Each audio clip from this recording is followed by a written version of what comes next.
Continue with your unit number 4 of chapter number 6 जो कि है average due date. Last class हमने इसको स्टार्ट किया, इसका हमने पहले पर्पस समझा that what is the purpose, why do we exactly use average due date, and then we dealt with lot of examples, illustrations and questions which are given in your module.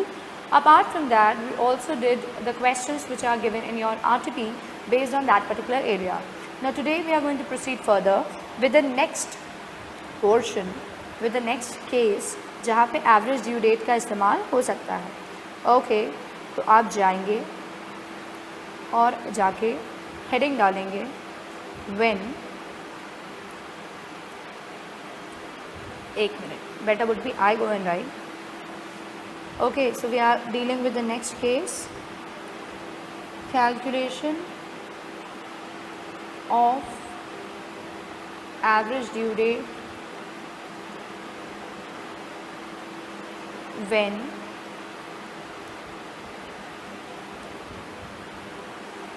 there are inter-transactions between two parties.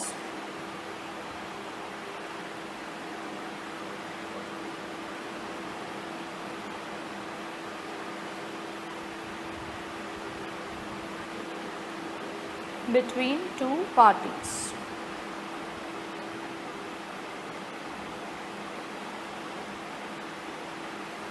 When there are inter-transactions between two parties. Do you understand this inter-transaction? A one time A selling to B and then B sells to A. So one has to take also and one has to give also. So that is what is called inter-transaction. Inter-transaction. Alright. So that's the next case that we are talking about. इसके पहले वाला जो हमने case discuss किया था उसमें क्या था, उसमें ऐसा कुछ नहीं था. That was a direct case in which there was one party who was the receiver every time and there was one party who was the payer every time. But now in this case what the point is that one time you are the payer and other time you are the receiver. So the things are happening in the opposite fashion and then you have to calculate the average due date in that case कि कितने क्या रुपए से कौन सी date को हम settle कर लें such that neither of the party gains nor any of the party loses. ठीक है, इसके लिए हम जाएंगे हमारे इलास्ट्रेशन नंबर 5 पर ताकि आप उसको एग्जीक्यूट करना समझ पाएँ. चलिए, let's come to our illustration number 5 from module. Okay, so here we go and let's read what does the illustration say. It says two traders X and Y buy goods from one another, each allowing the other one 1 month's credit. At the end of 3 months, the accounts rendered are as follows. Now they are talking about पहला ये portion actually यहाँ से यहाँ तक का है. Goods sold by X to Y 18 अप्रैल को 60 रुपये के, 15 मई को 70 रुपये के, जून 17 को 80 रुपये के. ओके, और यहाँ good sold by Y to X 23 अप्रैल को 52 और 24 मई को 50. Calculate the date upon which the balance should be paid so that no interest is due either to X और वाई. देखिए, अगर मैं ऐसे नेट वाली बात करूँ तो वो तो हम इजीली कर सकते हैं कि ये एक्स हैं और ये वाई है, इनको क्या करना है, he sold, X sold, so he has to receive इन सब का सम शायद 210 हो रहा है, 210. ठीक, और ऐसे ही यहाँ इनको ही हैज़ टू पे वही 210. अब इधर की बात करें 102, सो ही हैज़ टू रिसीव 102 और यहाँ ही हैज़ टू पे 102. तो नेट में हम इजीली अमाउंट निकाल सकते हैं 108 रुपये, क्योंकि इनका रिसीव ज़्यादा है तो ही हैज़ टू रिसीव और इनका पे ज़्यादा है तो ही हैज़ टू पे 108 रुपये. Now the point is that what should be the date, what should be the common date. Should it be 18 अप्रैल और 15 मई और 17 जून और 23 अप्रैल और 24 मई, लाइक व्हाट.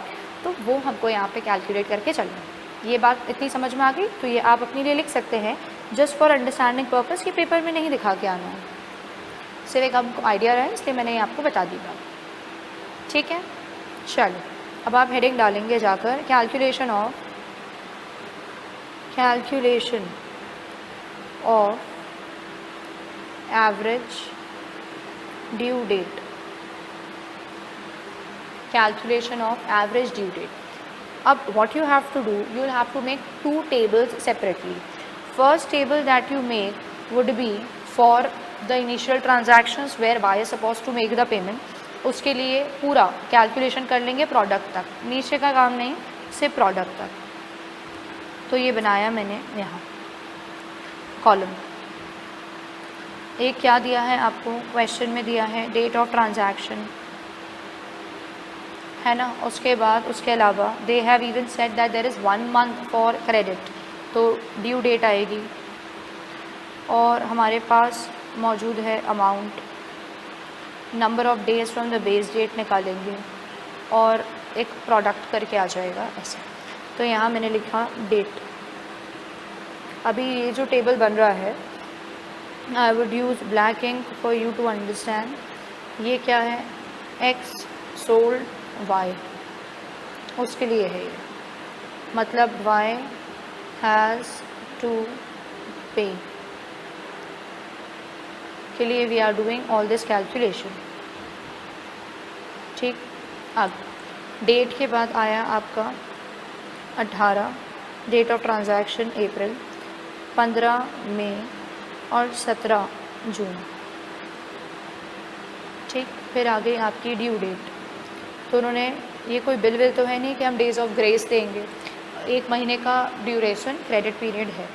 तो ये हो जाएगा आपका 18 मई, ये हो जाएगा आपका 15 जून और ये हो जाएगा आपका 17 जुलाई. ठीक. फिर आया आपका अमाउंट. तो अमाउंट क्वेश्चन में कहाँ है, 60, 70 और 80. क्लियर. अब नीचे जाके एक हम बेस डेट ले लेंगे. बेस डेट अर्लीस्ट ले लें हमेशा तो बेटर है. तो वी आर टेकिंग 18 मई. तो यहाँ क्या आ जाएगा, डेज फ्रॉम बेस डेट. ठीक है. तो ड्यू डेट है 18 और बेस डेट है 18, तो 0. अगले में बेस डेट है 18 और ड्यू डेट है 15 June. So we will have to go and do the calculation. Now there is lack of space but still I write here. तो सबसे पहले मैं मई में चेक कर लूँ. तो 18 मई से 15 जून. तो कैलकुलेटर थैंकफुली मेरे पास आज है. 31 मई माइनस 18, तो 13 दिन तो मई के, प्लस जून की बात करें तो 15 जून, तो 15 दिन वहाँ के. कितने दिन हो गए आपके, 28. ओके. अगले का देखें, जुलाई तक जाना है इसमें. तो 18 मई से मई में बचे 13 दिन और जून के पूरे 30 दिन और फिर जुलाई के 17 दिन, क्योंकि 17 जुलाई है. तो ये कितना हो रहा है, 13 प्लस दिस, तो दैट्स मेकिंग 60 डेज़. 60 डेज़. और यहाँ आ जाएगा प्रोडक्ट. ठीक है. तो अमाउंट इंटू डेज 0, फिर next 28 into 70, so that's coming 1960 और ये 4800 और यहाँ टोटल, सो दैट्स कमिंग 6760. ठीक है. डन. अगले पे आएंगे. We'll make similar column for the other thing. लिख दीजिए जाके, Y sold to X, तो payment to be done bye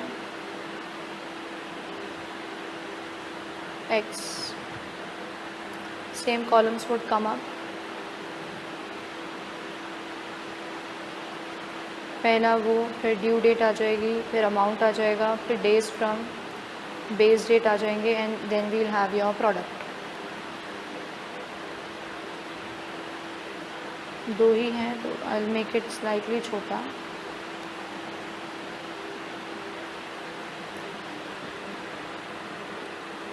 date of transaction 23rd April and then there is 24th of May. Then there will be due date So that's coming 23rd of May, and then there is 24th of June. Clear? Then we'll have our amount. Amount would be 52 and 50. Now days from base date. Days from base date. Now the point is that बेटे कि base date we will take same in both of them, क्योंकि we want one single date. जब net payment हो जाए तो we'll use that date only, जो हमने अभी base date ली थी. And what was the base date? It was 18th of May. तो मैं यहाँ इधर लिख लूँ 18th May. अब 18th May से 23rd May तक, तो 23rd 18 5 दिन होते हैं ना, 5 days. अगला देखेंगे 18th मई, तो मई में 18 दिन गए तो मई के बचे 13 दिन, और जून है अगला तो 24 दिन उसके, तो कितने दिन आ रहे हैं? 37 days. Next column would be product.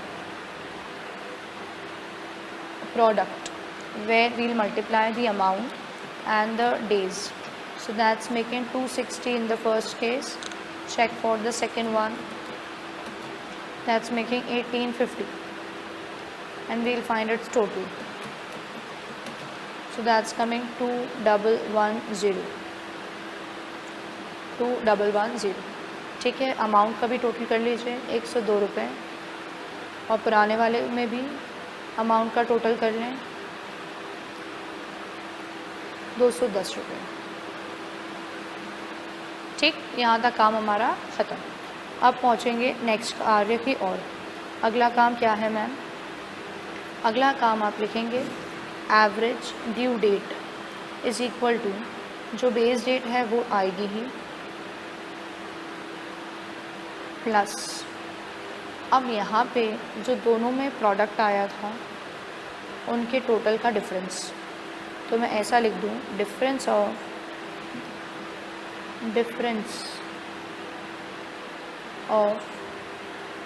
Summation of products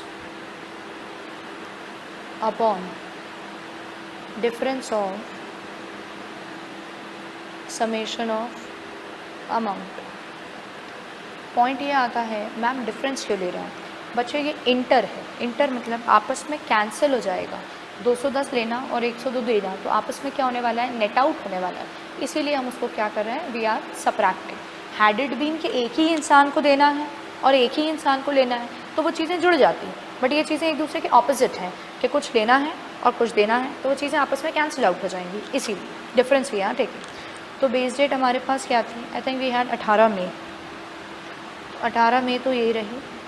अब डिफरेंस की बात पर आ जाए तो एक का है 6760 और 2110, तो 6760 और 2110 अपॉन वो था 210 और ये 102, तो 210 और 102. करिए साहब, सॉल्व करिए और डेज निकालिए आपके.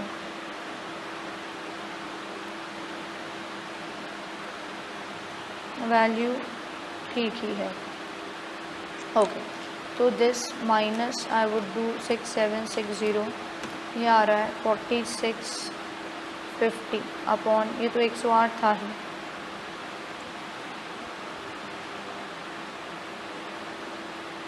And please remember this is not 18.5, it's 18th May. चलिए डिवाइड करा तो ये कितना आया? इस पोर्शन को डिवाइड करके you were able to get 43.05. 43.05, तो उसको 43 डेज़ ले सकते हैं और नीचे नोट डाल सकते हैं कि otherwise it can even be taken as 44 days. हाल फिलहाल I am taking as 43 days. तो मई में कितने दिन बचे हैं? मई में बचे हैं 13 दिन, तो 30 वो 30 वो, तो 30 जून डेट निकल के आ जाती. 30 जून. 43 डेज़ जोड़ने हैं, तो मई 18 पे तो खड़े ही हैं, उससे आगे ही लेना है, तो 31 डेज़ रहते हैं, तो 13 दिन वहाँ के और जून के 30 दिन, सच दैट 43 हो जाए. तो 30th June is the date और उस डेट पे अमाउंट कितना सेटल होगा ये बता सकते हैं आप। तो उस डेट पे अमाउंट सेटल होगा 108 रुपये। 210 देने थे और 102 लेने थे, तो 108 रुपये सेटल होगा। और नेट में ये भी समझ लीजिए कौन किसको देने वाला है। So it's Y who is going to give to X, Y who is going to give to X. मैंने ये पहला ड्रॉ किया था, तो ultimately X will be receiving, Y will be paying on what date, this date. तो ये पूरा करने के बाद नीचे you can even write conclusion in one line. On 30th June, on 30th June, Y should pay X rupees 108 so that no interest is due to either of them,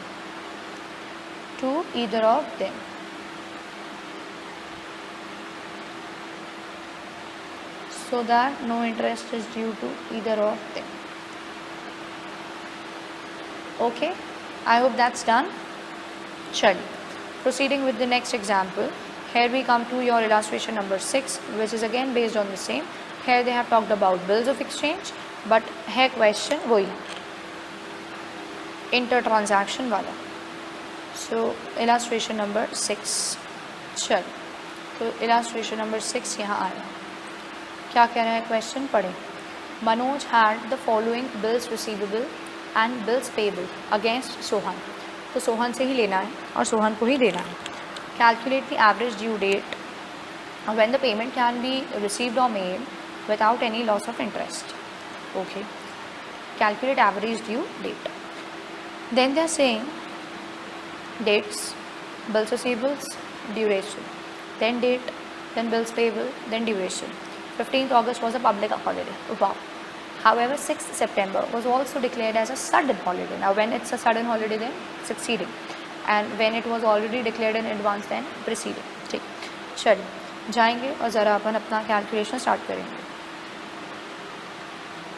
पहला table बनाएं जिसमें बिल्स रिसीवेबल के respect में सारी details will be putting in. ठीक है,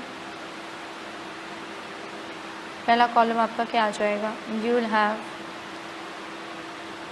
date, उसके बाद यू विल हैव टेनर या duration, you will have due date या maturity date, then you will have your amount, then days from the base date, and then product. और this is with respect to bills receivable. Okay, so here I am writing date, then there is tenor, then there will be due date, then we will have amount, then there will be days from base date, and then you will have product. Fine. Now let's write the dates.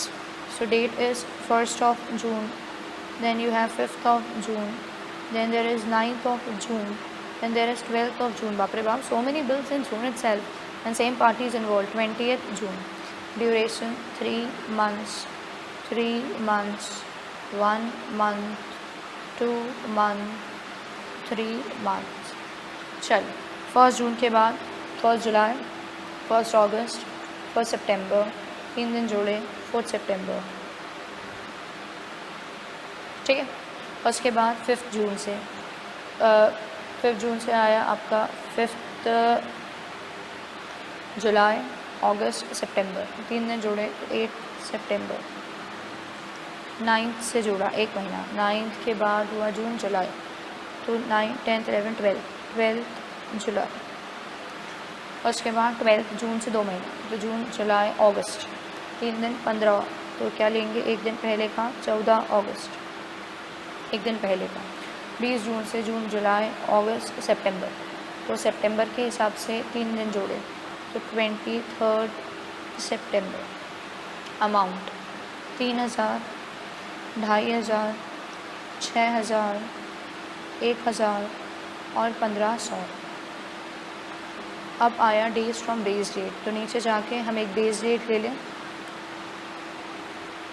Base date earliest ले सकते हैं तो हम 12/7 ले लेते हैं, ठीक है, ठीक, 12/7 ले, ठीक। अब 12 जुलाई से 4 सितंबर तक, तो जुलाई में 31 डेज़ रहते हैं, 12 दिन गए तो जुलाई के बचे 19 दिन, 19, जुलाई के बाद अगस्त के 31, सितंबर के 4 दिन, तो आएंगे यहाँ 54। इसमें 4 दिन बढ़ा दूँ तो मैं लिख दूँ 58, ये तो ज़ीरो ही होने वाला है।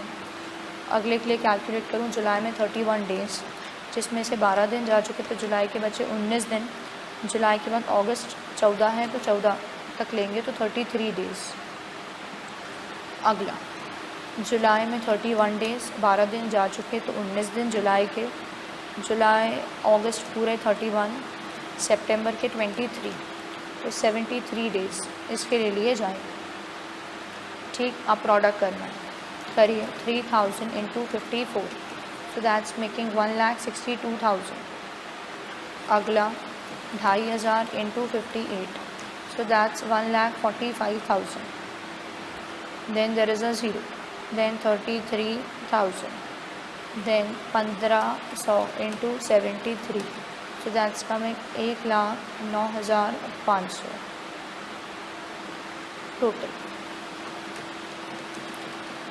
तो 145 और 1,62,000, so that's coming how much, 4,49,500। और टोटल जो बिल्स रिसीवेबल हैं जिनका पैसा लेना है वो कितना हो रहा है, 5.5, अरे चलना है 7 और 1500, तो ये हो रहा है 14,000। एक ये काम करके रख लिया। अब बिल्स पेबल के लिए नीचे जाके कर लेंगे, लिख के प्रॉपर बिल्स पेबल,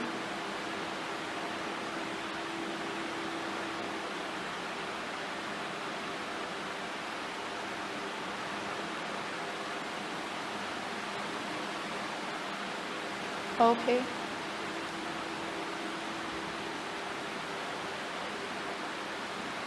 तो मैं कॉलम हेडिंग फिर से नहीं लिख रही सारी, वो ऊपर से ही कैरी फॉरवर्ड मैं कर लूँगी। This is for bills payable, okay. Now the date of transaction 29 मई, 3 जून, 29 मई, 3 जून और 9 जून, ये 1 महीने के लिए है। इसके ऊपर वाले 3 और फिर 2, तो 3 और 2, तो चेक करें 29 मई के बाद जून और जुलाई, तो आ रहा है 29 जुलाई, जुलाई 29 के बाद 30, 31, 1, तो आ रहा है 1 अगस्त, 3 दिन जोड़ने के बाद। मई के बाद जून, जुलाई, 29, 30, 31 और 1, ठीक। अब आए 3 जून, तो 3 जून से काउंट करेंगे जुलाई, अगस्त, सितंबर, तो 3 सितंबर, 3 दिन जोड़े तो 6 सितंबर, और 6 सितंबर क्वेश्चन का सडन आ गया था, तो फिर क्या हो जाएगा, ये 7 सितंबर, ठीक है, ड्यू डेट। और 9 जून से जुलाई, और 3 दिन, 9 के बाद 10, 11, 12, तो 12 जुलाई, ठीक है। ये लिखने के बाद अगला हमें लिखना है अमाउंट, 2, 3, 6, 2, 3 और 6,000, थोड़ा सा ऊपर नीचे हो गया, 2, 3 और 6,000, ठीक है। इतना होने के बाद हमको क्या निकालना है, डेज फ्रॉम बेस डेट, और फिर प्रोडक्ट लिख ही दिया मैंने अल्टीमेटली कॉलम हेडिंग्स। चलिए, बेस डेट थी हमारी 12 जुलाई। अब 31 डेज़ रहते हैं जुलाई में, 12 जुलाई के बाद बचे 19 दिन, जुलाई के बाद 1 दिन अगस्त का, तो 20 दिन यहाँ आ रहे हैं, और 7 अगस्त, तो 19 दिन जुलाई, जुलाई के बाद अगस्त 31, अगस्त के बाद सितंबर 7 दिन, तो यहाँ 57 डेज़, और ये तो ज़ीरो ही हो जाएगा।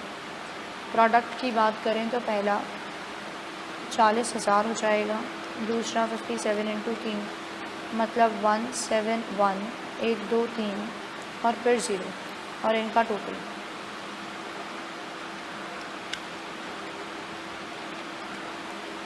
तो 2,11,000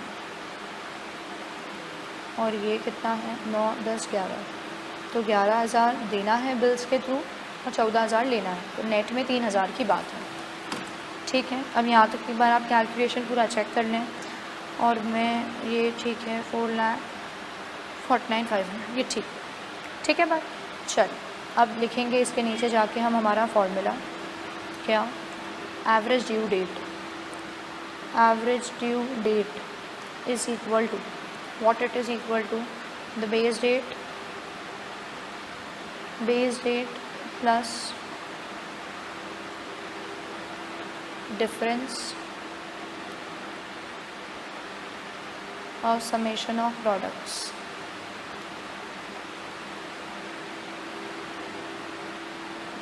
upon difference of summation of their amounts.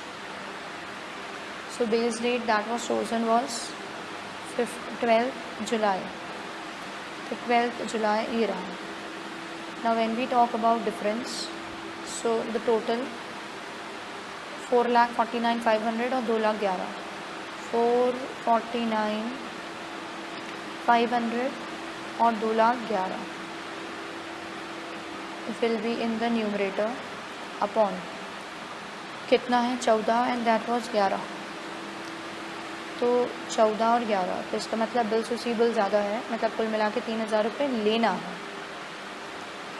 ठीक है, अब हम निकाल रहे हैं कौन सी डेट को लेना है तो डिफरेंस करिए आप 449 कैसा चल रहा है 449,500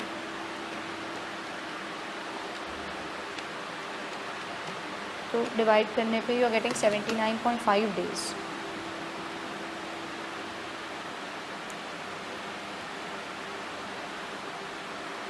which will be rounded off to 80 days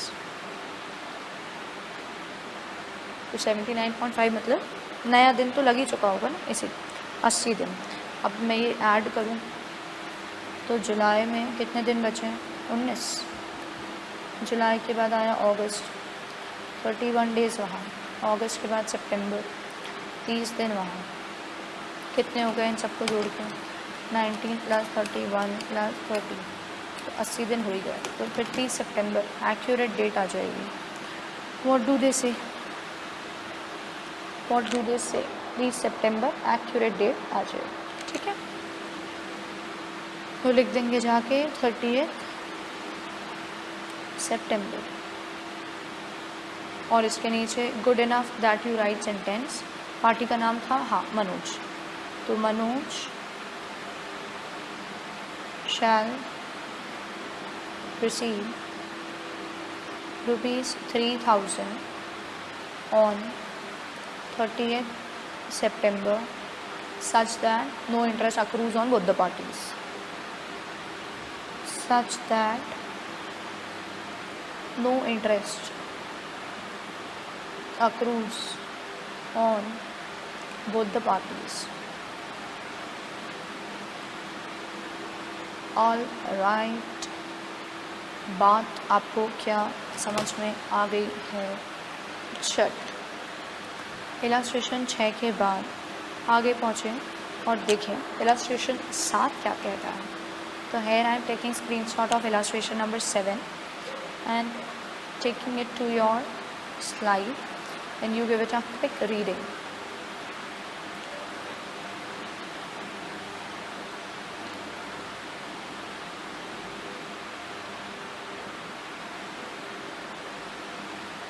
Okay, so here the question says Mr. Green and Mr. Red. So I'll be using the two shades now. Mr. Green and Mr. Red had the following mutual dealings and desire to settle their account on the average due date. Purchases by Green from Red. तो मतलब who has to pay? Who has to pay? जो colour है वही has to pay. और यहाँ पे अगला sales by green to red तो रेड हैज़ टू पे तो who has to pay? Red has to pay. The color itself is telling. चलिए आगे बढ़े.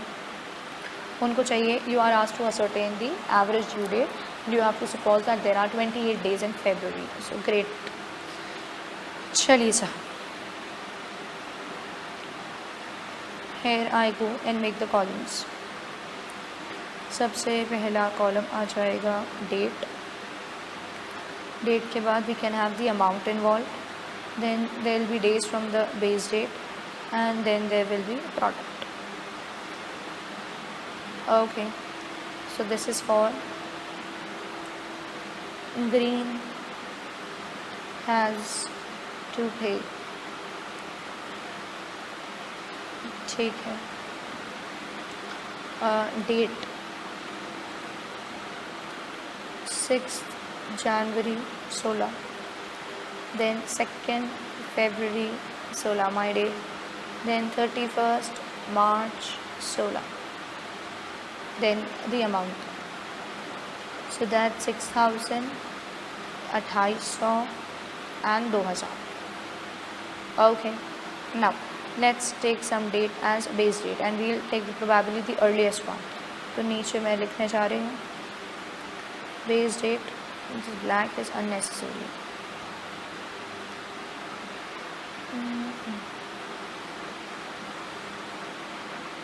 Base date. तो अर्लीस्ट क्या दिख रही है हमको? 6 जनवरी 16. ठीक है, तो अगला कॉलम बना days from base date. Days from base date. Days from base date. चल, सो पहला 6 और 6 ही है, ओवरलैप हो गया तो 0. फिर आया है 2 फरवरी. तो मार्च में रहते हैं आपके 31 डेज, 6 दिन जा चुके, तो जनवरी के बचे 25 दिन, फरवरी के 2 दिन, तो हो गए ये 27 डेज. उसके बाद 31 माइनस 6, तो जनवरी के 25 दिन, फरवरी के 28 दिन और मार्च के पूरे 31 डेज, तो ये हो गया 84. अब निकालना है हमको प्रोडक्ट. तो ये हुआ 0. फिर 27 इंटू 2800, 75,600. अगला 84 इंटू 2000, तो 1,68,000 और टोटल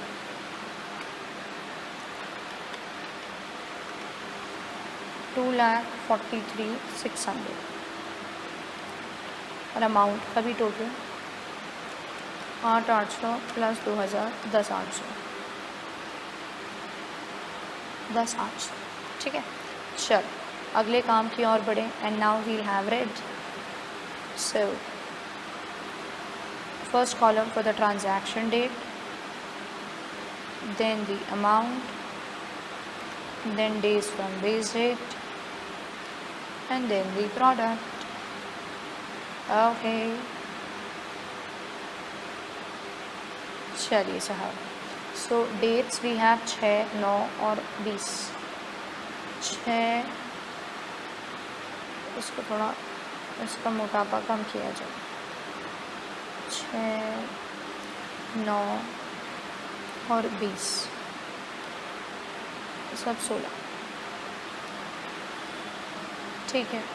अब ये होने के बाद अमाउंट पे आ जाए 6,624, 6,620, 400 और 500. तो इसमें क्या कौन पे करने वाला है? रेड हैज़ टू पे.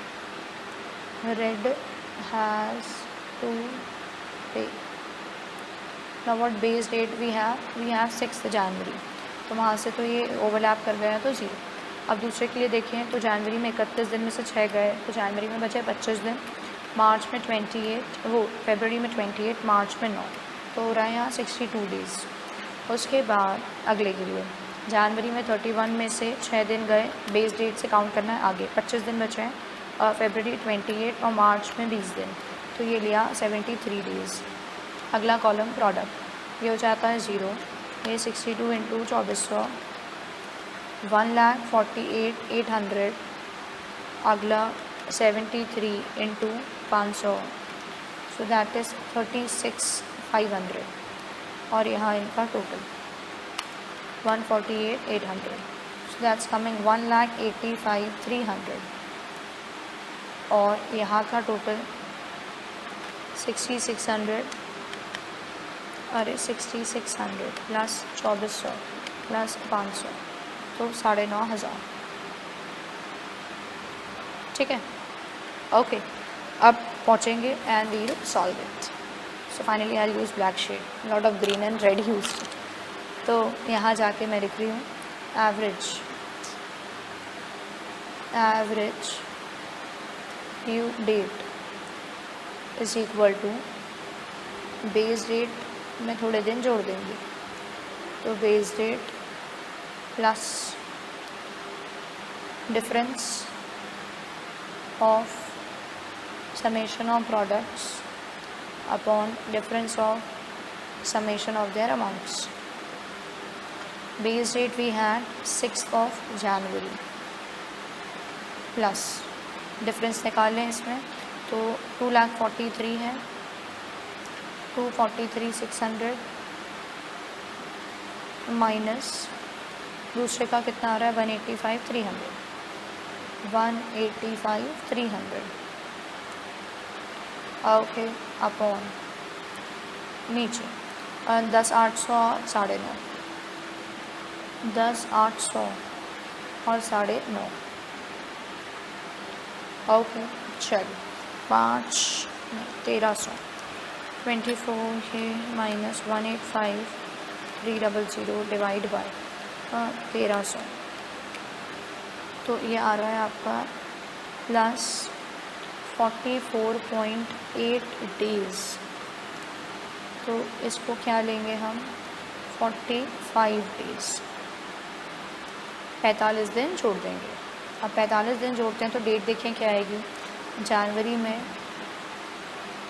कितने दिन बचे हैं, 25 बचे हैं ना, 25 दिन जनवरी के ले पाएंगे। अब 45 करना है तो फरवरी के 20 दिन, दैट विल मेक 45। तो डेट क्या आ जाएगी आपकी 20th February is the due date and who will pay to whom. तो just check, green has to pay इतना and red has to pay इतना, तो ultimately who will pay, green will pay, and how much difference of the two 1300। तो लिख दीजिए on 20th February green must pay ₹1,300 so that neither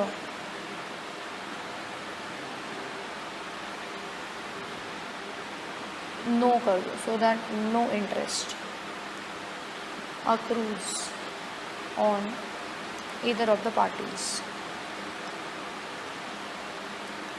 No interest accrues on either of the party.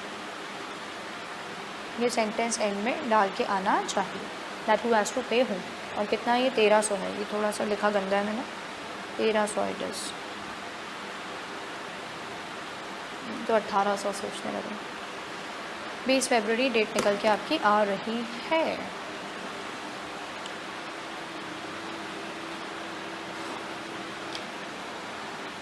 चलिए, ये complete होने के बाद अगले की और बढ़ेंगे। नेक्स्ट केस जाइए और देखिए, मॉड्यूल में अगली हेडिंग दी है, learn calculation of average due date where amount is repaid in instalments. Amount is repaid in instalments का मतलब, सपोजिंग मैंने किसी से 10,000 रुपये लिए और डिसाइड कर लिया कि 10,000 को मैं 5 इक्वल एनुअल इंस्टॉलमेंट्स में लौटाऊँगी।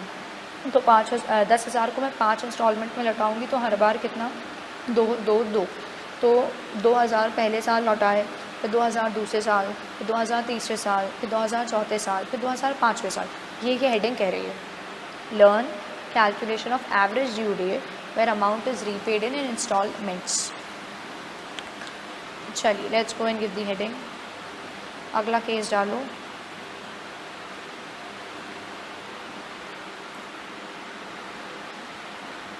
Calculation of average due date where amounts are to be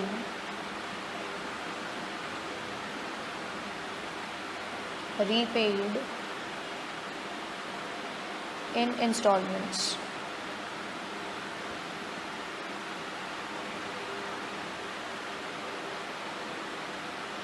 amount जो है उसको इंस्टॉलमेंट के अंदर रीपे करना है, amount to be repaid in installments. ठीक है, चलिए जाएंगे और ज़रा स्टेप्स लिखेंगे। ईजीली काम हो जाएगा, very very simple to understand, but formally एक बार स्टेप्स लिख लेते हैं तो कॉपी में, तो दैट्स ऑलवेज बेटर। चलिए साहब, सबसे पहले आ रहा है आपका पहला स्टेप जो कहता है, लिखिए calculate number of days, calculate number of days या फिर months या फिर years जो भी है, from the date of lending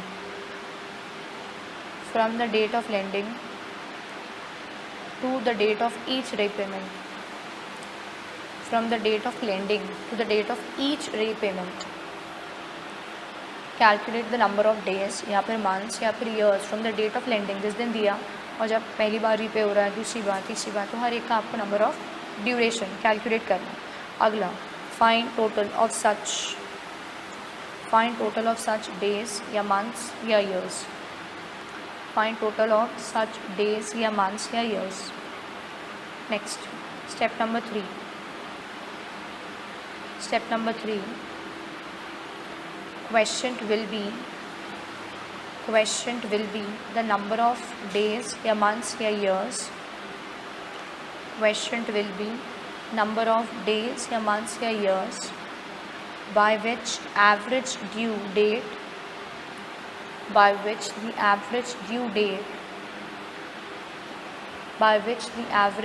date falls away from the date of commencement of loan,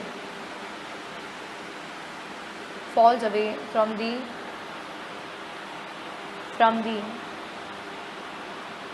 date of commencement of loan। लिखिए जाके नीचे formula, average due date is equal to date of loan, जो भी date of lending है, date of loan plus sum of days या months या जो भी है जो स्टेप 2 में निकाला था,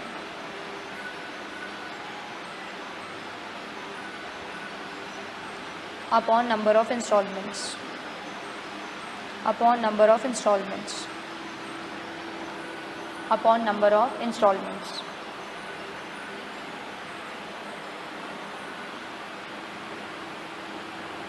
upon number of installments। ठीक है, अब ये तुमने लिख लिया। अब जब तक हम एक कोई एग्जाम्पल नहीं करें तो इसको अप्लाई करना समझ नहीं आएगा। तो let's go and do illustration number 8 ताकि इसकी एप्लीकेबिलिटी आपको समझ में आ पाए। चलिए, क्या कह रहा है illustration 8, let's go and read it. They are saying ₹10,000 are lent by Das brothers to Kumar and sons on 1 January 11, repayable in 5 equal installments. तो यहीं से केस समझ में आ जाना चाहिए कि इंस्टॉलमेंट्स में रीपे हो रहा है, 5 इंस्टॉलमेंट्स कमेंसिंग फ्रॉम 1 जनवरी 12, एक साल के बाद से, और एनुअल इंस्टॉलमेंट्स हैं तो एक साल के गैप से रीपे होगा। Find out the average due date and calculate interest at the rate 5% per annum on which Das brothers will recover from Kumar and sons. अब पहले तो हम निकालना समझें कि एवरेज ड्यू डेट निकालनी कैसे है, स्टेप वाइज काम करेंगे। देखिए, आपका पहला स्टेप क्या होगा, पहले स्टेप के अंदर आपको कैलकुलेट करना है डेट ऑफ लेंडिंग से लेकर जैसे जैसे आप इंस्टॉलमेंट्स पे करते जा रहे हो उसके बीच का ड्यूरेशन। जैसे कि एक कॉलम बनाएंगे आप,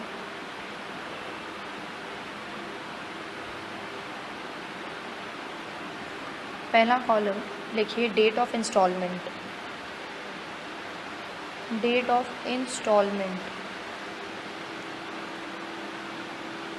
और यहाँ लिखिए आप, क्योंकि एनुअल है ना तो years from date of lending क्या है 1 जनवरी, ईयर्स फ्रॉम 1 जनवरी 11। ये स्टेप 1 है। अब डेट ऑफ इंस्टॉलमेंट पहला कब रीपे होगा? 1 जनवरी 12, उसके बाद 1 जनवरी 13, 5 इंस्टॉलमेंट में हो रहा है 1 जनवरी 14, 1 जनवरी 15 और 1 जनवरी 16। अब अगर आप सोचें कि इस डेट को लोन दिया था और इस डेट से पहली इंस्टॉलमेंट इस डेट तक जाती है तो कितना वक्त हो जाता है? 1 साल। अगली बार इस डेट के ऊपर इस डेट पे लोन हुआ था और इस डेट पे सेकेंड इंस्टॉलमेंट जाती है तो कितना समय हो जाता है? 2। तीसरी बात की जाए, कुछ इसी को ही मैं करती जा रही हूँ, ये डेट है आपकी और इस डेट पे आपकी तीसरी इंस्टॉलमेंट जा रही है तो पैसे रखे कितना समय हो गया? 3 साल। ऐसे ही अगला देखेंगे तो 4 और अगला देखेंगे तो आप 5। तो स्टेप 1 यही कह रहा था करने को, और इनका उठा के लगा दीजिए टोटल। तो टोटल आप करते हैं तो टोटल आपका आएगा मेरे ख्याल से 15, 9, 10, 15। ठीक है, ये हुआ आपका क्या? Step number 1। स्टेप नंबर 1 के बाद स्टेप 2 पे जाएं और टोटल कितनी इंस्टॉलमेंट्स हैं वो लिख लें। टोटल इंस्टॉलमेंट्स क्वेश्चन ने कहा है 5 हैं। स्टेप 3 की बात करें, average due date is equal to क्या लिखा है? जो डेट ऑफ लोन है, तो मैं ऐसे ही लिख दूँ यहाँ, डेट ऑफ लोन प्लस किसका टोटल? यही sum number of years from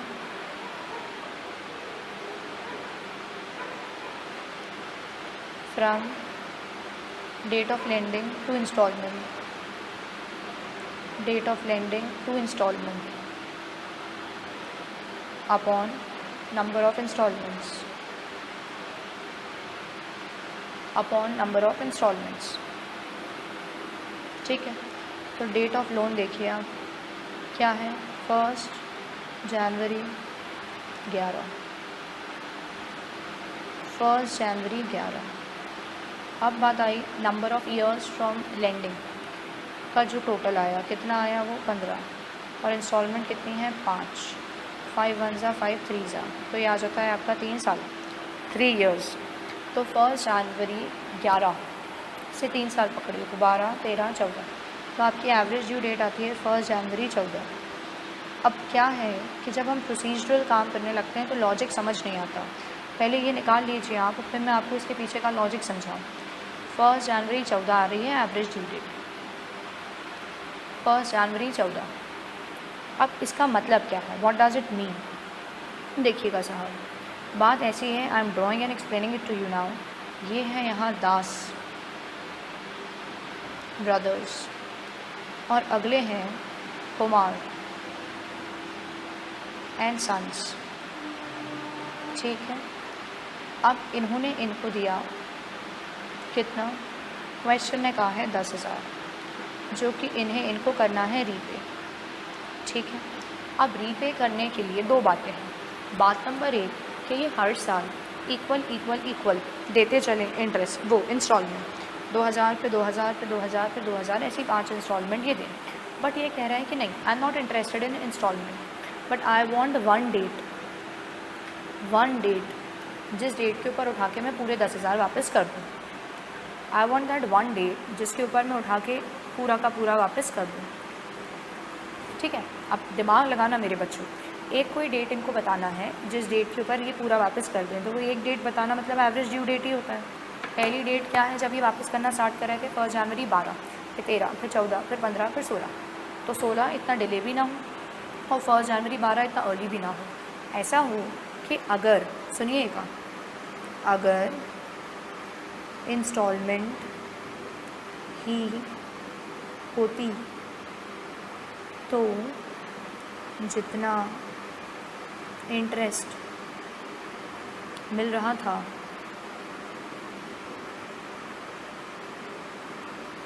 उतना ही मिले। जब दास ने लोन दिया था तो इस एक्सपेक्टेशन वॉज इंटरेस्ट कि ये 5 इंस्टॉलमेंट में 2-2 करके लौटाएंगे तो मुझे इतना इंटरेस्ट मिलेगा। तो एक डेट पे कुमार चाह रहा है कि हम तो एक ही डेट पे चाह रहे हैं पूरा दे दो, वैसे बार बार का हमें झंझट नहीं चाहिए, तो ऐसी डेट होना चाहिए जिससे कि जो दास ने सोचा था कि मेरे को इतना इंटरेस्ट तो मिलेगा, उतना इंटरेस्ट मिले ही नहीं। अब सुनिए आप दोनों मेरी बात, थोड़ा सा बच्चों क्या होता है जब अपन कंसेप्चुअल बात करते हैं तो थोड़ा सेंस लगता है, और जैसे जैसे आपका एग्ज़ाम नज़दीक आते हैं तो आपका क्योंकि टेंशन वाला पोर्शन बढ़ने लगता है तो दिमाग लगाने वाला पोर्शन कम होने लगता है। ये क्या हो रहा है यार, परेशान मत हो। जब कोई चीज़ को सीख रहे हो तो देखो चैप्टर में जो एग्ज़ाम में आने लायक है मेरे ख्याल से 8 एक इलास्ट्रेशन है, 7वें पे हम खड़े हैं, एक इलास्ट्रेशन बचा है हमारा, इसके बाद प्रैक्टिकल क्वेश्चन एक आध बचा और ख़त्म है चैप्टर। बट यहाँ पे जब कुछ सीखने को मिल रहा है तो हम बात को पूरी शिद्दत से सीखें, ना कि हड़बड़ी मचाते हुए और ना कि जल्दीबाजी करने में। तो सुकून से सोचें।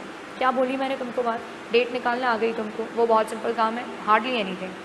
कि हमने वहाँ ईयर्स किए 15 हुए और डिवाइड किया नंबर ऑफ़ इंस्टॉलमेंट से तो 3 आया और ऐड करके निकाल दिया। अब बात ये आ रही है कि जो दास ब्रदर्स हैं उन्होंने दिए 10,000 रुपये कुमार को। कौन सी डेट को दे दिए उन्होंने? 1 जनवरी 11। वैसे तमीज़ ये था कि कुमार को हर साल एक साल के गैप से 2 हज़ार रुपये देने थे।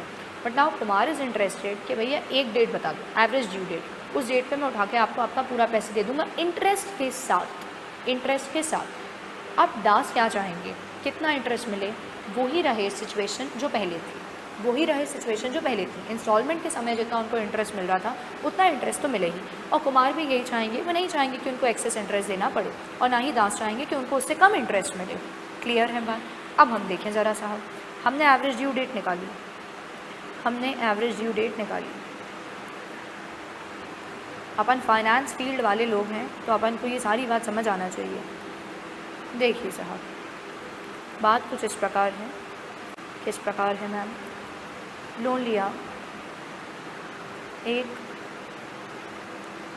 जनवरी 11, और अगर एवरेज ड्यू डेट के हिसाब से हम चलें तो हम बीच में नहीं लौटाने वाले, टुकड़े टुकड़ों में, ना 12 में ना 13 में, सीधे 14 डेट आएगी 1 जनवरी 14, और यहाँ से यहाँ तक हमने कुछ नहीं लौटाया तो हमारा 10,000 रुपये का लोन हमारे पास आउटस्टैंडिंग है। तो यहाँ बीच में आएगी डेट 1 जनवरी 12, 1 साल हुआ, फिर आई 1 जनवरी 13, 2 साल हुआ, फिर 1 जनवरी 14, 3 साल हुआ। तो हमने बीच में कुछ भी नहीं लौटाया, पूरा ही पैसा रखे हैं। तो interest for 3 years, interest for 3 years आपको एवरेज ड्यू डेट पे लोन के साथ साथ इंटरेस्ट देना पड़ेगा।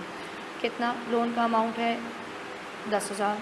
रेट ऑफ इंटरेस्ट क्वेश्चन ने कहा 5% है, पर ये पर एनम 1 साल का, हमें निकालना है 3 साल। तो इसका मतलब इंटरेस्ट कितना देना रहेगा?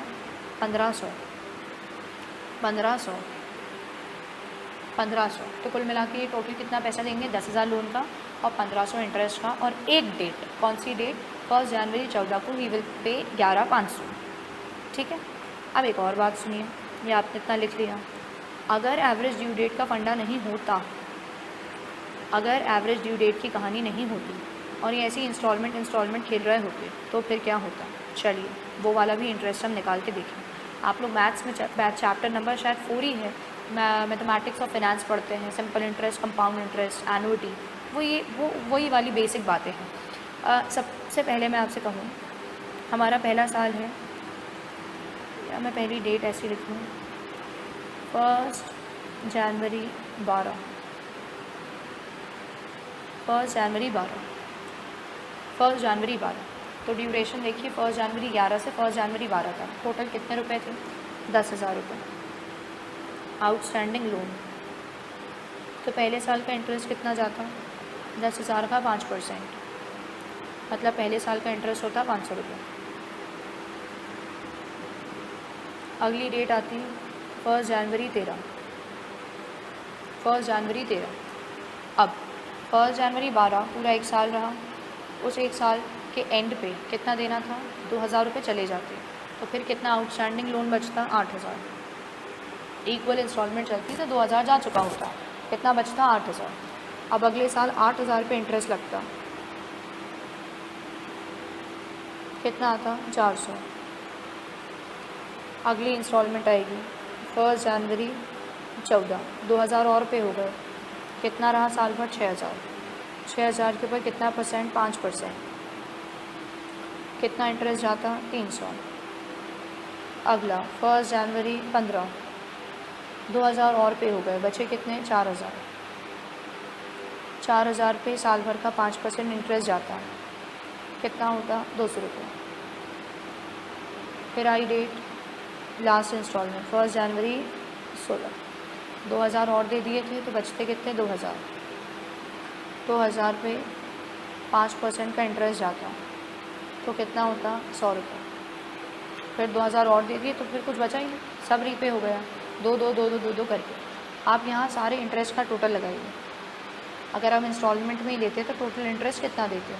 तो 500, 400, 900, 900, 300, 1200, 1200, 200, 14, 1400, 1500। तो अगर आप इंस्टॉलमेंट के हिसाब से वर्क करते तो भी दास को जो अर्निंग होती वो 1500 के इंटरेस्ट की होती।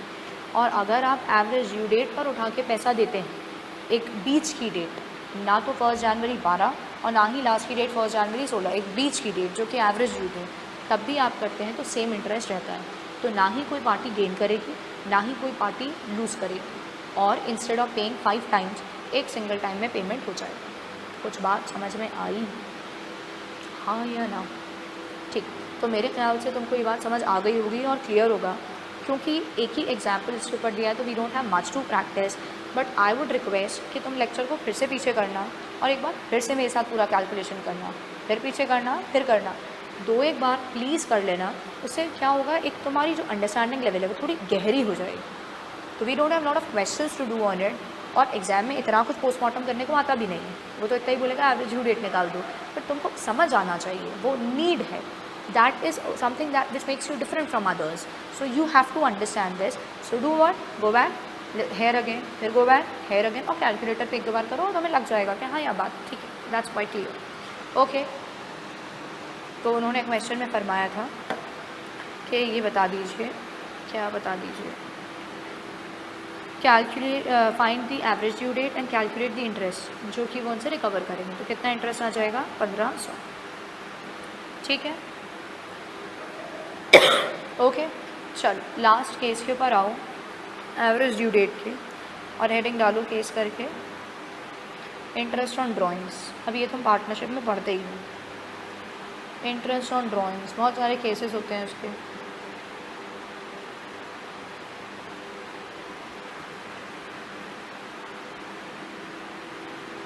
Interest on drawings, okay. अभी let's go and read what does the module say. They are saying in the case of drawings also amount is drawn by the owner of the business on various dates. अलग अलग date पे पैसे निकालते हैं। अब अलग अलग सोचना, एक डेट पे पैसा निकाला, थोड़े दिन बाद फिर निकाला, थोड़े दिन बाद फिर निकाला, अब वो अलग अलग ड्यूरेशन हो गया तो सब पे इंटरेस्ट क्या होगा? अलग अलग निकलेगा, ऐसा तो पढ़ो। But it may be settled on one date, तो एक डेट पर उठा के सेटल कर दो। It should be noted that when different amounts are due on different dates but they are ultimately settled on one day. The interest may be calculated by the way of average due date. तो अलग अलग date को पैसे निकाले, but उन्होंने तय किया कि हम एक डेट ऐसी बता दीजिए जिसमें हम सब कुछ सेटल कर दें। तो उसके लिए एक डेट मतलब average due date. When interest is chargeable on drawings and drawings are on different dates, interest may be calculated using average due date. ठीक है, इलास्ट्रेशन दिया है उन्होंने जिससे कि वो हमें काम समझ में आ जाए। Illustration 9 I, illustration number 9।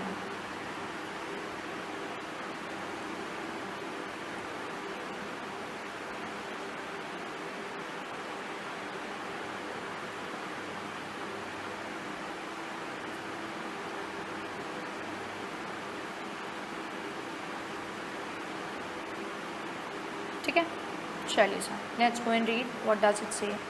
They are saying A and B are two partners of a firm. They have drawn the following amounts from the firm year ending 31st March 2015. Date बताई उन्होंने।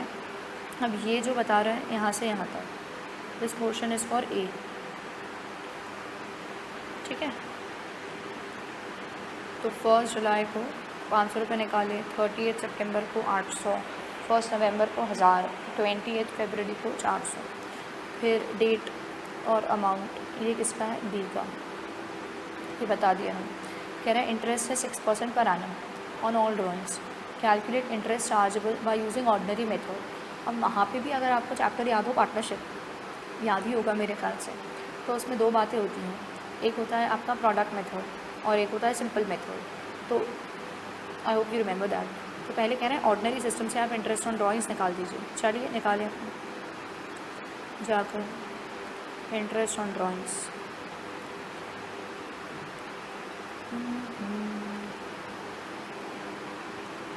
ये लिखा मैंने, calculation of interest on drawings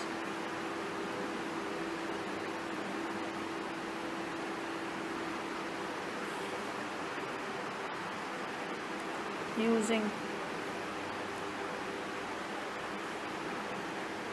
ordinary system, using ordinary system. Now we'll go, दोनों का अलग अलग calculation करना पड़ेगा फॉर ए एंड बी। पहले we are doing calculation for A, और in the same table you can have two parts, ऊपर पहले ए कर लो, नीचे फिर बी कर लो, जो कन्वीनियंट लगे आपको। ये डेट आ गई,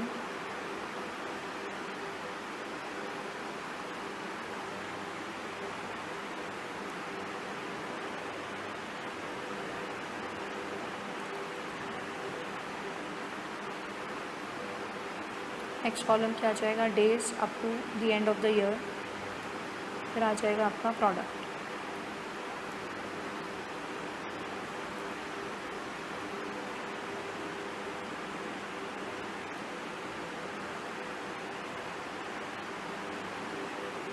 और फिर प्रोडक्ट। अपडेट 1 जुलाई, 30 सितंबर, 1 जुलाई फिर 30 सितंबर, उसके बाद 1 नवंबर और फिर 28 फरवरी। अमाउंट 500, 800, 1000, 500, 800, 1000 और 400। ठीक है। अब ईयर एंडिंग उन्होंने बताया ही 31 मार्च, तो till the end of the year check कर लीजिए। 1 जुलाई से एंड ऑफ द ईयर तक डेज़ निकाल देंगे। तो यहाँ अपना जुलाई में 31 - 1, जुलाई के 30 लिए मैंने, अगस्त 31, सितंबर 30, अक्टूबर 31, नवंबर 30, दिसंबर 31, जनवरी 31, फरवरी 28 और मार्च 31। That's making 273 days. तो आपको डेज़ क्लियर होने चाहिए हर महीने में, नहीं तो काउंट ही करते रह गए। सितंबर के बाद 30 सितंबर तो गया, अक्टूबर 31, नवंबर 30, दिसंबर 31, जनवरी 31, फरवरी 28, मार्च 31। So that's making 182 days. फिर नवंबर में एक तो हो ही गई, तो 29 दिन बचे नवंबर के, 29। नवंबर के बाद 31 days, December, January 31, February 28, March 31। So that's making 150। और 28 फरवरी मतलब फरवरी गई तो मार्च सीधे 31। प्रोडक्ट कर लेंगे तो 500 × 273, 136,500। उसके बाद 182 × 800 बचे। ये जो मैं सॉल्व कर रही हूँ ये हम पार्टनरशिप में सीखते हैं, तो मेरी ये एक्सपेक्टेशन रहेगी आपसे कि आपको ये पार्टनरशिप का पार्ट आता है। तो मैं सिर्फ कर रही हूँ, इट्स नॉट कि मैं आपको सिखा रही हूँ कि ऐसा क्यों किया जाता है या क्या। तो मेक श्योर कि आपको वो आए, और ना आता हो तो आप फिर पार्टनरशिप अपनी रिवाइज़ करेंगे, क्योंकि partnership was the first topic that you studied in CA foundation. You must remember that.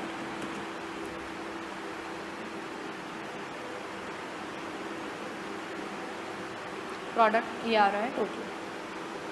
अब यहाँ पे इंटरेस्ट ऑन ड्राइंग्स जब निकालना है तो क्या होता है, समेशन ऑफ प्रोडक्ट जो भी आता है इनटू करते हैं रेट बाय 100। और क्योंकि यहाँ डेज़ का इफेक्ट ले चुके हैं तो इसलिए डेज़ ना लेना है अब अपन के ऊपर, तो 1/365 कर लेते हैं। चलिए, रेट क्वेश्चन में क्या दिया है, 6%, तो करिए और इंटरेस्ट निकालिए कितना आ रहा है। ₹73.07 के आसपास आ रहा है अप्रॉक्स।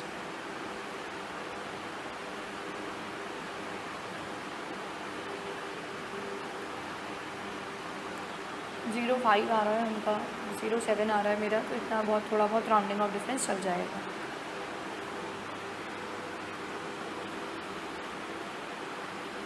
उन लोग ने एक्चुअली मंथ्स में लिया है और we have taken accurately in days, so that doesn't matter, that's okay fine.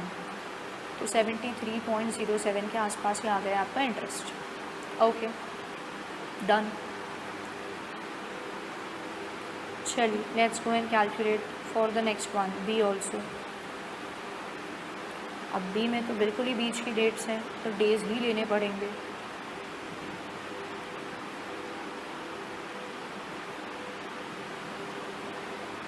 ये आई आपकी डेट, फिर आए अमाउंट, फिर डेज और फिर प्रोडक्ट। 12 जून,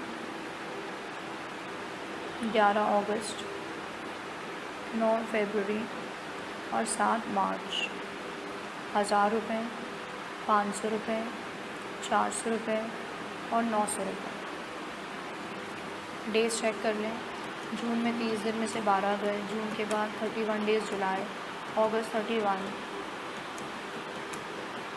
सितंबर 30, अक्टूबर 31, नवंबर 30, दिसंबर 31, जनवरी 31, फरवरी 28 और मार्च 31। टू मच, 292 डेज़ आ रहे हैं। अगस्त 31 डेज़ में से 11 दिन गए, तो 20 दिन अगस्त के, फिर सितंबर 30, सितंबर अक्टूबर 31, नवंबर 30, दिसंबर 31, जनवरी 31, फरवरी 28, मार्च 31, सो दैट मेक्स 232 डेज़। फरवरी में से 28 दिन में से 9 दिन गए, तो 19 दिन फरवरी के, मार्च के 31, तो 50 दिन। और ये मार्च का ही है, तो 31 दिन में से 7 दिन गए, तो फर्म का पैसा 24 दिन लगना है। आ जाएगा आपका प्रोडक्ट। तो ये हुआ 292, 1 2 3, 5 4 20 और 1 2 3 और बाकी 2 3 2 इंटू 5, 1 1 6 0 0 0 और फिर 24 इंटू 900, सो दैट्स 21,600।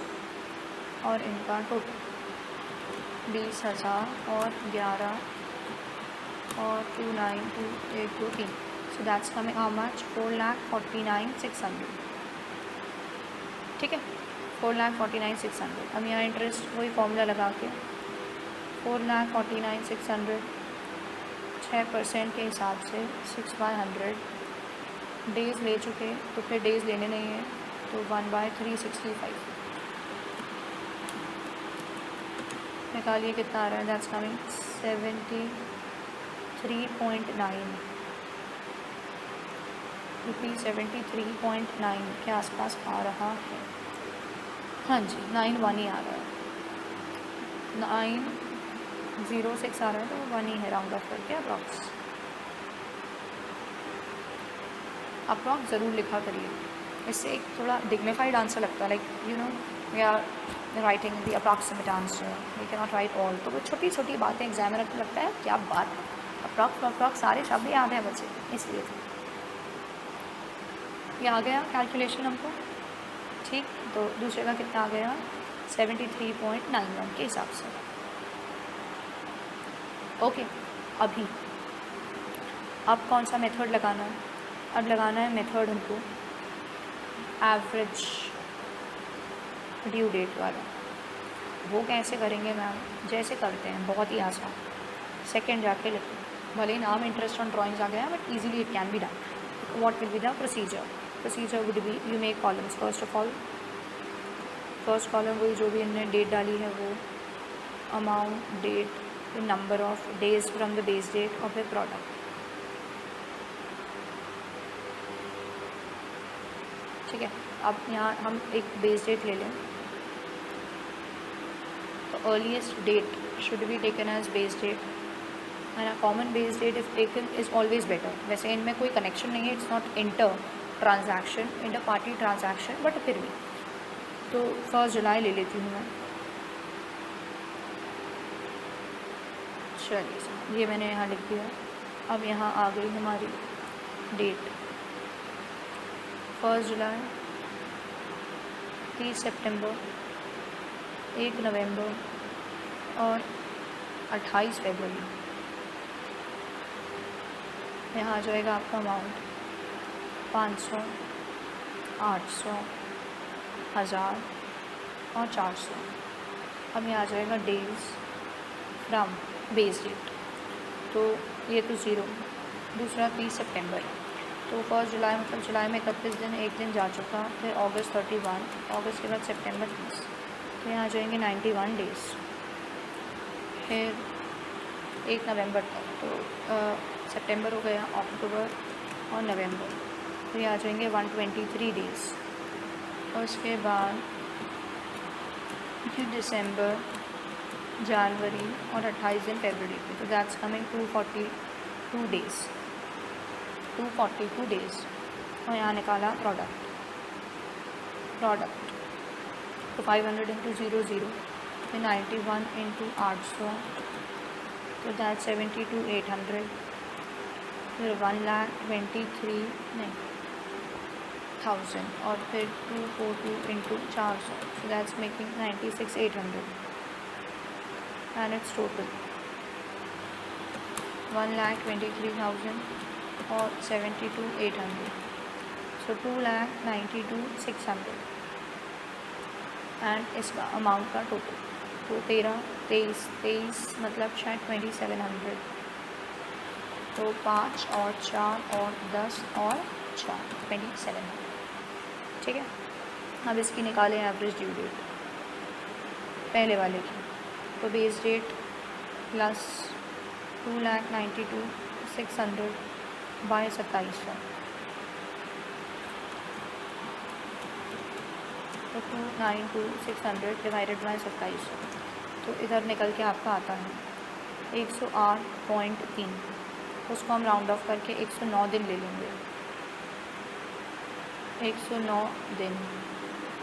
चलिए 1 जुलाई में 109 दिन बढ़ाइए, तो जुलाई में 31 दिन होते हैं, एक दिन जा चुका, तो 30 दिन जुलाई के, यहाँ लिख दूँ मैं, जुलाई के 30, जुलाई के बाद अगस्त, फिर सितंबर, फिर अक्टूबर, तो ये 30 और 31 और 30 मतलब 91 डेज़ हो गए और 109 चाहिए, तो कितने 18 दिन यहाँ पे, तो 18 अक्टूबर, 18 अक्टूबर,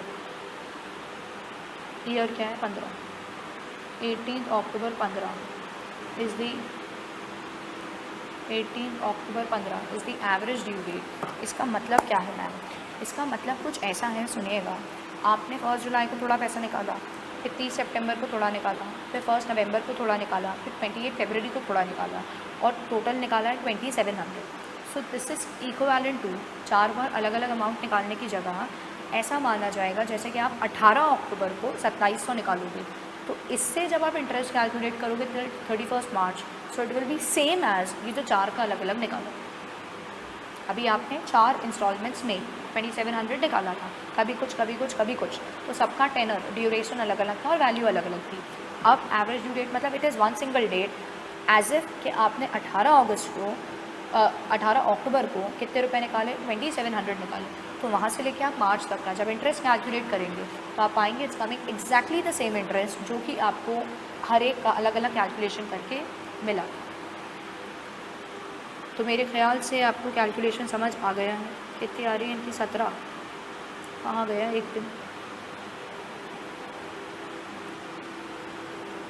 दिन कौन सा कहाँ कम हो गया?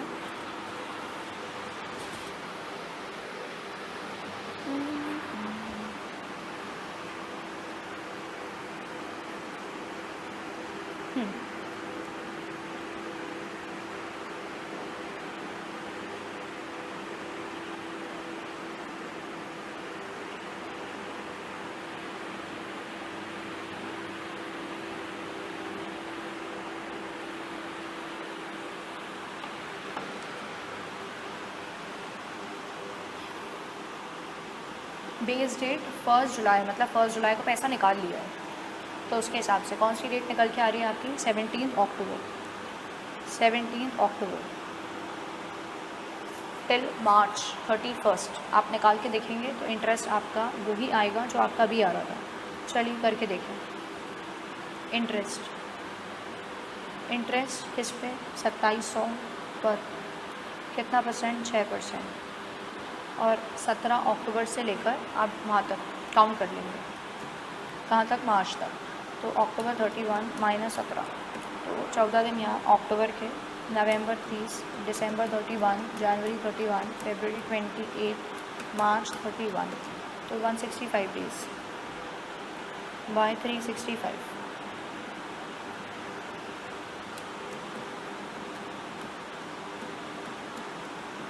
How much you are getting? 73 point कुछ ही आ रहा होगा आपका, 73 पॉइंट कुछ अप्रॉक्सीमेटली चेक कर लीजिए। This is what they have taken, they have converted into months and we have not converted into months, we have taken in days only. Check karo, 73 point something is what you are going to get, and this is what you got even when you were doing ordinary method. 73 point कुछ, थोड़ा बहुत decimal ज़रा सा यहाँ वहाँ हो सकता है, but it's going to be almost close. चलिए, ये किसके लिए एवरेज ड्यू डेट आ गई? 17 अक्टूबर। इसको आप अपनी कॉपी में हिंदी में जाके लिख सकते हैं ताकि आपको इसका रेलेवेंस समझ आ जाए, भले वो क्वेश्चन नहीं पूछेगा आपसे। 17 अक्टूबर का मतलब ये निकल के आ रहा है कि इंसान ने 1 जुलाई को पैसा निकाला, उसने 30 सितंबर को निकाला, उसने 1 नवंबर को निकाला, उसने 28 फरवरी को निकाला, तो उसने किस्तों में, इंस्टॉलमेंट में 500, 800, 1000, 1400 ऐसे निकाले।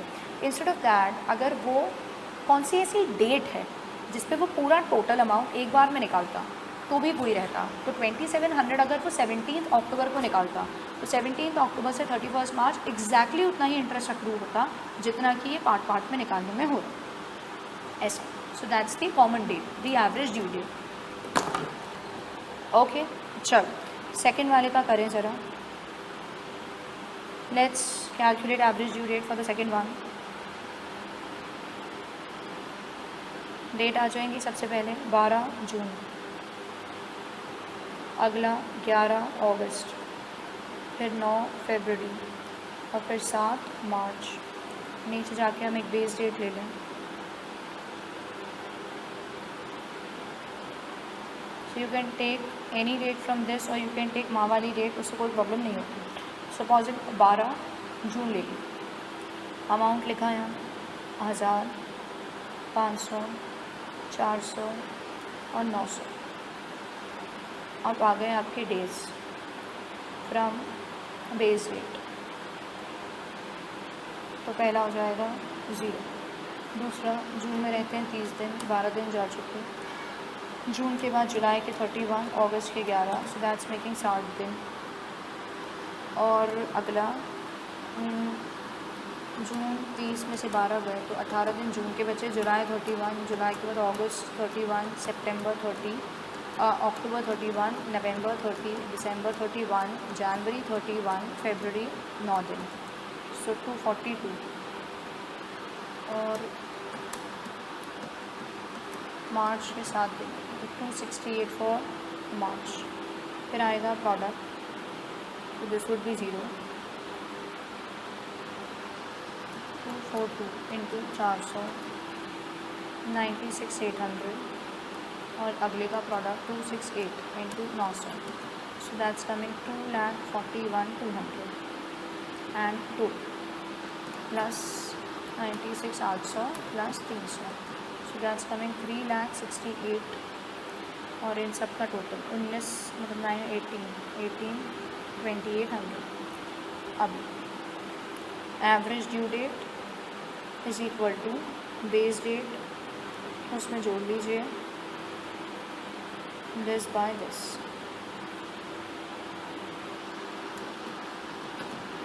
so वो आ रहा है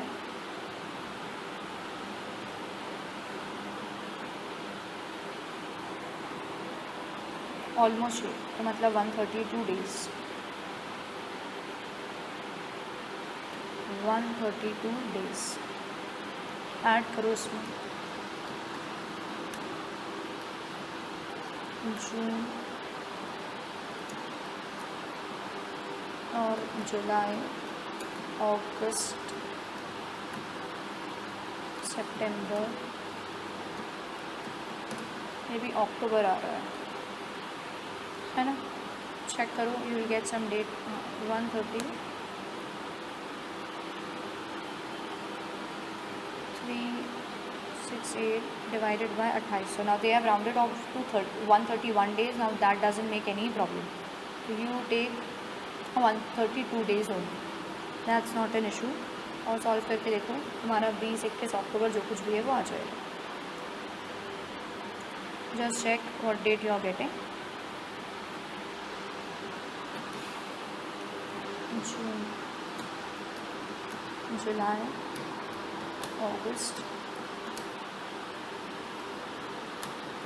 September और सो 20s में कोई तुम्हारा अक्टूबर आ जाएगा. चेक कर लेना एक बार. I think you will get somewhere around, जैसे कि कह रहे हैं 21 या 22 अक्टूबर, क्योंकि हमारे 132 डेज़ है ना, तो 22 अक्टूबर आएगा. और जब भी डेज डेसिमल में आ रहे हैं तो नीचे आप क्लियर लिख दें हमने राउंड ऑफ किया है, तो उससे कोई प्रॉब्लम होती है. अब 22 अक्टूबर मतलब क्या, ये जो आपने 4 पुस्तकों में पैसे निकाले उसकी जगह आप 22 अक्टूबर को ये पूरा 2800 निकालते हैं, तो इससे मार्च एंड तक जितना इंटरेस्ट है it will be same as जो अलग अलग डेट्स पे निकाल रहे हैं उससे इंटरेस्ट है. तो इंटरेस्ट का कैलकुलेशन कर लेना. 2800 इंटू कितना है रेट आपका 6%, और डेज कहाँ से कहाँ तक you are going to take. So you will take from 22 October till 31 March. तो days by 365 and just match it with the ordinary method that we did. I hope that's clear. तो ये यहाँ पर आके ये तुम्हारा इलस्ट्रेशन कंप्लीट हो रहा है. Just do it may B one more time और सो. और प्रैक्टिकल क्वेश्चन नंबर 1 बिल्कुल इसी टाइप का है. तो मैं आपसे ये कहूँगी कि आप लोग इसी जैसा अभी किया है उसी स्टाइल का है, तो you do this practical question and see whether you are able to do. और मॉड्यूल में दे आर सॉल्व इट, तो you can just match with your answer. If you find like there is any problem and that can taken up during the doubt session of yours. Clear. तो यहाँ पे आके तुम्हारा chapter हो रहा है complete और कंक्लूड.